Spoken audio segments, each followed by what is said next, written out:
தமிழ்நாட்டில் பாஜக தோல்வியடைவது உறுதி என்றும் அதற்கு முழு காரணம் அண்ணாமலைதான் என்றும் கன்னியாகுமரி சட்டமன்ற உறுப்பினர் தளவாய் சுந்தரம் கூறினார். கன்னியாகுமரி மக்களவை தொகுதி அதிமுக வேட்பாளர் பசிலியான் நசரேத்திற்கு ஆதரவாக மேல்புறம் சந்திப்பில் தேர்தல் பிரச்சார பொதுக்கூட்டம் நடைபெற்றது. அப்போது அதிமுக வேட்பாளர் பசிலியான் நசரேத்திற்கு வாக்களிப்பது போல் நடித்து காண்பித்து வாக்கு சேகரிப்பில் ஈடுபட்டனர்.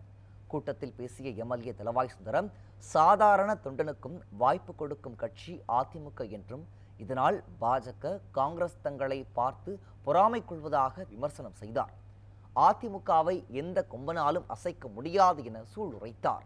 ஆட்டுக்குட்டி அண்ணாமலை கட்சிக்கு மீட்போம் வைக்கிறார். இன்டர்நேஷனல் தெரியாது, சட்டமும் தெரியாது, மோடிக்கு வெட்டில ஏற்க ஒரு நாள் தப்பி தேடி அவன் ஆடக்கூடிய ஆட்கள் குற்றஞ்சே இல்லை.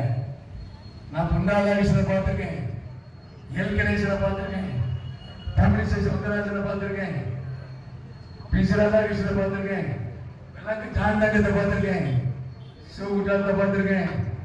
எல்லாரும் மாவட்ட கழக செயலாளர் தலைவர்கள், இவரெல்லாம் அமைதியாக இருந்தார்கள்.